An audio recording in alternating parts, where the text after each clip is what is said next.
Good morning class 10th। As you all know we read powers and function of the president. इसमें हमने normal powers पढ़ी थी president की, legislative powers पढ़ी थी, and now today we read emergency powers, declaration, implementation and practical use. In order to face the situation, जब भी कोई एमरजेंसी की अगर सिचुएशन आती है तो कॉन्स्टिट्यूशन जो होता है वो प्रोवाइड करता है कई तरह के एक्सक्लूसिव पावर प्रेसिडेंट को। एट प्रेजेंट जो स्टेटस है इमरजेंसी प्रोविजन का कॉन्स्टिट्यूशन में वो इस तरह से है। सबसे पहले इमरजेंसी लॉज जो होते हैं वो एसोसिएटेड होते हैं कंडीशन ऑफ वॉर, युद्ध की कंडीशन में, एक्सटर्नल इन्वेंशन और जो हमारे अंदर के जो आक्रमणकारी होते हैं उनके, और इंटरनल कॉन्फ्लिक्ट जो बाहर के आक्रमणकारी होते हैं। अंदर और बाहर के कई आक्रमणकारी होते हैं ना, एक्सटर्नल और इंटरनल जिसको हम लोग बोलते हैं, सॉरी, अंदर बाहर के और अंदर के जो भी कॉन्फ्लिक्ट वगैरह होते हैं, जो भी संघर्ष होते हैं, उसमें इमरजेंसी लॉज जो है वो किस तरह से होती है। सबसे पहले हमारी आती है प्रोसेस ऑफ डिक्लेरेशन। स्टार्टिंग में आर्टिकल 352 ऑफ कॉन्स्टिट्यूशन का जो था उसमें प्रोवाइड किया गया था कि अगर प्रेसिडेंट जो है वो फील करे प्रोबेबिलिटी कॉन्फ्लिक्ट की कि भाई ये कॉन्फ्लिक्ट होने वाला है और मेलाडमिनिस्ट्रेशन यानी कुप्रशासन हमारे इंडिया का और किसी पार्ट इंडिया का जिसमें कि war, due to war, external invention यानी कि बाहरी आक्रमण, एक्सटर्नल इन्वेंशन, सॉरी मैंने आपको ऊपर बोला था एक्सटर्नल होता है बाहरी आक्रमणकारी, और इंटरनल कॉन्फ्लिक्ट, तो जो भी संघर्ष वगैरह होते हैं, then he could compose an emergency if any such condition arised or there is a possibility of any such kind of situation in the future। तो वो क्या कर सकता है, इमरजेंसी अपने पावर की यूज कर सकता है अगर उसको कंडीशन दिखे कि पॉसिबिलिटी हो सकती है इस तरह के सिचुएशन के फ्यूचर में। बिना किसी कंसेंट के पार्लियामेंट में जो डिक्लेरेशन होता है वो रिमेन रहता है वैलिड 2 मंथ्स के लिए, और आफ्टर उसके बाद में कंसेंट होता है पार्लियामेंट में। जो गवर्नमेंट होती है वो कंटिन्यू इम्प्लीमेंट कर सकती है इस डिक्लेरेशन का बिना किसी जो है निर्णय के, डिस्क्रेशन बिना किसी निर्णय के कर सकती है। 44 कॉन्स्टिट्यूशन अमेंडमेंट के बाद में जो अरेंजमेंट था कंसेप्ट का वो डिस्क्राइब हुआ है, जो नीचे लिख रखा है। सबसे पहले फर्स्टली है इस तरह की जो इमरजेंसी होती है वो इम्पोज की जा सकती है ओनली उस टाइम में जब युद्ध के होने का डर या एक्सटर्नल इन्वेंशन और आर्म्ड रिवोल्ट होने का डर हो। इमरजेंसी जो है इसमें इम्पोज नहीं हो सकती अगर इसके नाम पर ये बोला जाए कि इंटरनल कन्फ्लिक्ट हो। सेकेंडली आर्टिकल 352 के अंदर प्रेसिडेंट जो होता है वो डिक्लेयर कर सकता है इमरजेंसी को सिर्फ अगर जो काउंसिल ऑफ मिनिस्टर जो होते हैं वो उनको एक रिटन एडवाइस दे दे प्रेसिडेंट को उसके कंटेक्स्ट में। थर्डली जब after a declaration of emergency की डिक्लेरेशन के बाद भी अप्रूवल होता है सोशल मेजोरिटी के द्वारा, जिसमें मेजोरिटी होती है दोनों हाउसेस की एक सेपरेट वे में, और 2/3 मेजोरिटी होती है मेंबर्स की प्रेजेंट और पार्टिसिपेटिंग इलेक्शन में। ये मॉनिटरी करते हैं और कंटिन्यू करते हैं। अप्रूवल जो होता है वो रिक्वायर्ड होता है आफ्टर एवरी 6 मंथ में। फोर्थ, जो डिक्लेरेशन होता है इमरजेंसी का वो एंडेड हो सकता है सिंपल मेजोरिटी से जो लोकसभा मेंबर्स प्रेजेंट करते हैं और पार्टिसिपेटिंग करते हैं इलेक्शन के अंदर।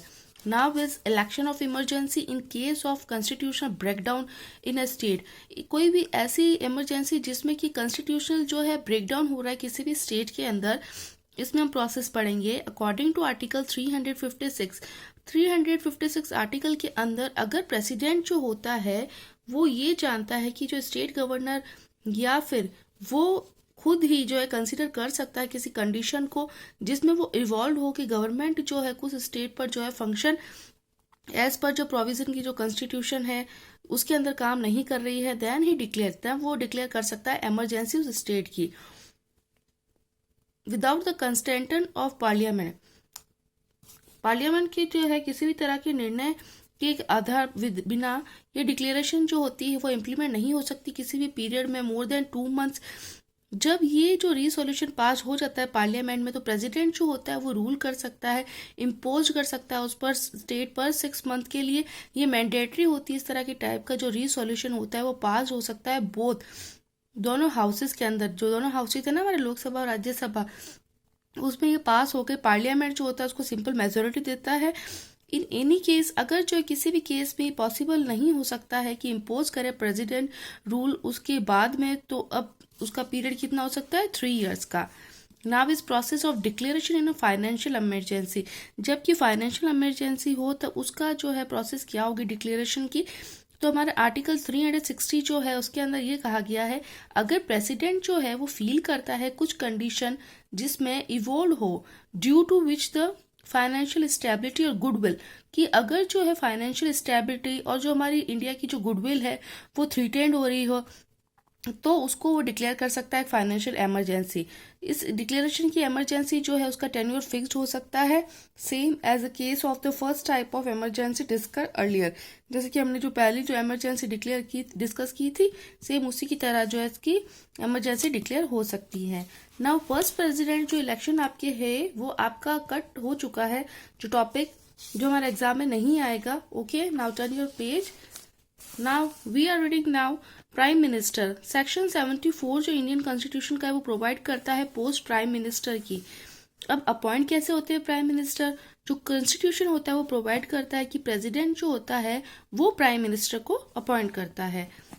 जो हमारे बेसिक प्रिंसिपल है पार्लियामेंट्री सिस्टम का, उसके अकॉर्डिंग जो प्रेसिडेंट जो होता है वो बाउंड करता है appoint leader of majority group की लोकसभा में, जैसे कि मिनिस्टर प्राइम मिनिस्टर करता है। यहाँ तक कि कुछ ऐसी परिस्थितियां भी हो जाती है जब प्रेसिडेंट जो होता है वो अपने डिस्क्रेशन जो है उसको यूज कर सकता है अपॉइंट करने के लिए प्राइम मिनिस्टर को। Now function and power. अब फंक्शन और पावर क्या है प्राइम मिनिस्टर के? तो सबसे पहला है formation of the council of minister, यानी काउंसिल ऑफ मिनिस्टर को जो है फॉर्मेशन करना। जब उसको अपना ऑफिस प्राप्त हो जाता है तो प्राइम मिनिस्टर जो सबसे पहले काउंसिल ऑफ मिनिस्टर को फॉर्म करता है। प्राइम मिनिस्टर जो डिसाइड करता है कि कितने मेंबर्स होंगे काउंसिल ऑफ मिनिस्टर में, और उनकी पोर्टफोलियो जो है वो कॉन्स्टिट्यूशनल प्रोविजन के अकॉर्डिंग है या नहीं। पोर्टफोलियो मैं आपको पहले भी बता चुकी हूँ, जिसमें कि किसी व्यक्ति के बारे में सब कुछ लिखा हुआ होता है। जैसे कि आप किसी जॉब के लिए इंटरव्यू के लिए जाते हैं तब उसमें सब कुछ होता है, आपकी जो पिक वगैरह होती है, आपका एड्रेस, आपका नेम एंड वॉट एवर कि आपने क्या एजुकेशनल जो अचीवमेंट प्राप्त किए वो सब कुछ। Next is division and amendment of portfolios among the ministers. अब जो है वो पोर्टफोलियो यानी कि हर एक का पोर्टफोलियो जो एक से बढ़कर एक होता है, तो उसको क्या करना, डिवीजन करना मिनिस्टर के अंदर, किस तरह से डिवीजन करके और किसको कौन सी पोस्ट देंगे। तो प्राइम मिनिस्टर जो होता है वो यूज करता है इस निर्णय को, जबकि डिस्ट्रीब्यूशन जो होता है अलग अलग पोर्टफोलियोज होते हैं मिनिस्टर्स के अंदर, और नॉर्मली जो होता है कोई भी अपोज नहीं कर सकता फाइनल लिस्ट पोर्टफोलियो की।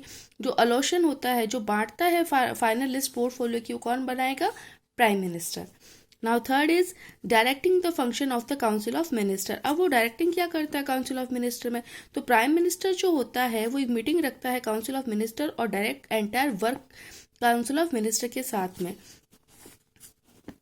ओनली उन सब्जेक्ट का डिस्कस किया जाता है इसमें मीटिंग में काउंसिल ऑफ मिनिस्टर का, जो कि एक एजेंडा के थ्रू जिनमें जो लिस्ट बनाई जाती है ना, उसके साथ में वो मीटिंग करता है प्राइम मिनिस्टर।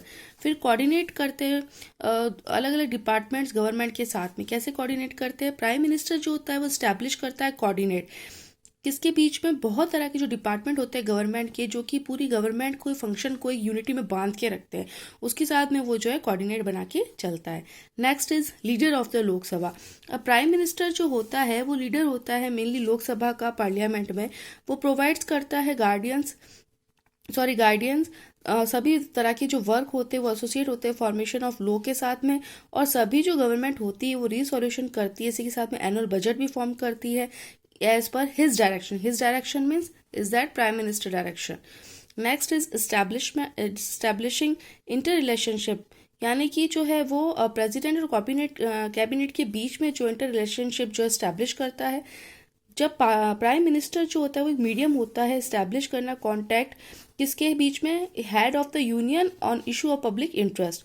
उसी के साथ में वो प्रेसिडेंट जो होता है वो अपने जो डिसीजन जो होता है उसको कैबिनेट के द्वारा जो बाय द कैबिनेट प्रेजेंट करता है और कन्वे करता है कि उसकी एडवाइस को जो है president to the cabinet. Now is making appointment. अब अपॉइंटमेंट कैसे बनाए जाते हैं? तो जो राइट होता है अपॉइंटमेंट का, बहुत तरह के इंपॉर्टेंट ऑफिसर्स होते हैं जो कॉन्स्टिट्यूशन जो है उनको प्रोवाइड करता है प्रेसिडेंट को, कि एक्चुअली जो है जो प्रैक्टिस किया जाता है प्रेसिडेंट के द्वारा, ना केवल उसके निर्णय के द्वारा, इसी के साथ में जो है एडवाइस उसको दी जाती है प्राइम मिनिस्टर के द्वारा।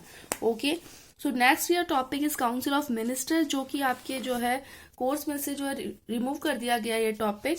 Okay, now turn your page. Powers of the cabinet भी जो आपका रिमूव हो चुका है topic. Now we are reading judiciary. यानी कि न्यायिक व्यवस्था। तो जुडिशरी जो होता है वो थर्ड ऑर्गन होता है हमारी गवर्नमेंट का। सबसे पहले हम लोग पढ़ेंगे formation of the supreme court. इसमें नंबर ऑफ द जजेस यानी कितने सारे जजेस होते हैं। स्टार्टिंग में हमने देखा कि जो है एक प्रोविजन होता है, एक चीफ जस्टिस होता है और 7 जो होते हैं वो अदर जस्टिस होते हैं सुप्रीम कोर्ट के। और कॉन्स्टिट्यूशन जो होती है वो इनको राइट देती है ताकि ये जो नंबर ऑफ जजेस के जो सुप्रीम कोर्ट के जो है इनको डिटरमाइनिंग कर रखे और इनका जो एरिया है वर्किंग का, इसी के साथ में इनकी सैलरीज को भी डिटरमाइन करे और कंडीशंस को भी, जो सर्विस ऑफ द जजेस थ्रू द पार्लियामेंट को दे रही, जो पार्लियामेंट जो है वो जजेस को दे रहे हैं। तो जो नंबर ऑफ जजेस है वो इंक्लूडिंग हो रहे हैं चीफ जस्टिस और इंक्रीज हो रहे हैं इसके 31 इन द ईयर 2008 में। जो प्रेसिडेंट होता है वो अपॉइंट करता है जजेस को सुप्रीम कोर्ट में इन कंसेक्ट, यानी कि इसी के साथ में जो अपॉइंटमेंट होता है वो चीफ जस्टिस का, और प्रेसिडेंट जो होता है वो एडवाइस देता है सम अदर जजेस को सुप्रीम कोर्ट और हाई कोर्ट के, जो कि सोचते हैं, कंसल्ट करते हैं उसके पर्पस के लिए। एट प्रेजेंट एक जो है कॉलिगम सिस्टम जो अपॉइंट किया गया था जजेस ऑफ सुप्रीम कोर्ट और हाई कोर्ट के लिए, इसके अकॉर्डिंग जो एक ग्रुप ऑफ कंसिस्ट होता है चीफ जस्टिस का सुप्रीम कोर्ट, और 4 जो होते हैं वो सीनियर मोस्ट जजेस होते हैं जो एक प्रपोज करते हैं, यानी कि एक प्रस्ताव रखते हैं नेम ऑफ द जजेस का प्रेसिडेंट के सामने, और प्रेसिडेंट जो होता है वो अपॉइंट करता है जजेस उस प्रस्तावित लिस्ट में जो भी नाम लिखे हुए होते हैं उसमें से। Next is qualification of the जजेस। सेम ही या she should be a citizen of India, और वो जो है एक वर्क करता हुआ होना चाहिए जज हाई कोर्ट में, और 2 more than 2 कोर्ट्स, यानी कि कोई भी 2 कोर्ट्स के अंदर कंटिन्यूस जो है पीरियड ऑफ मिनिमम 5 years का होना चाहिए, और इसी के साथ में जो एडवोकेट होना चाहिए हाई कोर्ट का, और जो अदर कोर्ट होते हैं उसमें कंटिन्यूस पीरियड होना चाहिए उसका 10 years का, और इसी के साथ में वो जो है एक्सपर्ट होना चाहिए लॉ का ओपिनियन ऑफ द प्रेसिडेंट की ओपिनियन के साथ में। Next is executive and impeachment. Normally जो होता है हर एक जज जो होता है सुप्रीम कोर्ट का वो रिमेन रहता है अपने ऑफिस में till the age of 65 years। लेकिन अगर जो वॉलेंट्री रिजाइन जो होता है वो उससे पहले कंप्लीशन से उसकी टेन्योर से पहले दे सकते हैं। अगर पार्लियामेंट जो होता है वो रिमूव करता है किसी भी जज को उसकी पोस्ट से ड्यू टू उसकी मिसकंडक्ट और इनकैपेबिलिटी, उसकी अयोग्यता के साथ में, अगर दोनों जो हाउसेज होते हैं पार्लियामेंट के साथ में वो प्रूव कर दे कि जज जो है वो अच्छा नहीं है, उसका व्यवहार अच्छा नहीं है, या वो जो है अच्छे से अपना जो है एक व्यू नहीं दे रहा, तो इसी के द्वारा जो 2/3 मेजोरिटी जो होते हैं मेंबर्स के, तो वो उस जज को क्या कर सकते हैं उसके ऑफिस से बुलाकर और प्रेसिडेंट के ऑर्डर से उसको हटा सकते हैं। नेक्स्ट इज सैलरी अलाउंसेस और अदर फैसिलिटीज। चीफ जस्टिस जो होते हैं सुप्रीम कोर्ट के वो सैलरी रिसीव करते हैं 1 lakh पर मंथ, और अदर जजेस जो होते हैं वो मंथली सैलरी आते हैं 90,000 सैलरीज, और उसकी जो अलाउंसेस होती है वो रिकन्सिडर्ड होती है टाइम टू टाइम। अरेंजमेंट जो होता है पेंशन और ग्रेटुलिटी का वो भी उसके साथ में जो है जजेस के लिए होता है। Next is क्वाइटिसेंस। क्वाइटिसेंस क्या है? तो जजेस जो होते हैं वो प्रोवाइड करते हैं freedom from criticism regarding their work and decision. जजेस जो होते हैं उनको जो है फ्रीडम दी जाती है ताकि वो जो किसी भी तरह के क्रिटिज्म कर सके अपने वर्किंग के थ्रू अपने डिसीजन में। Headquarters of the court according to article 130 जो हेडक्वार्टर्स होते हैं सुप्रीम कोर्ट का वो कहाँ है? दिल्ली में। नेक्स्ट रेस्ट्रिक्शन ऑन जजेस। अकॉर्डिंग टू अवर कॉन्स्टिट्यूशन की जो प्रोविजन उसमें ये कहा गया कि एक पर्सन जो होता है वो सुप्रीम कोर्ट का जज रह सकता है, अगर उसको जो अलाउड नहीं किया जा सकता है किसी भी प्रैक्टिस में, यानी ये रेस्ट्रिक्शन हो गया जजेस का। अगर कोई पर्सन जो है वो सुप्रीम कोर्ट का जज जो है उसको अलाउड नहीं किया जाता किसी भी कोर्ट और प्रैक्टिस में in front of any officer named his after his retirement, जब उसका रिटायरमेंट हो जाता है। Next is jurisdiction powers and function of the supreme court. ये हम पढ़ेंगे कल। Okay, till then now thank you.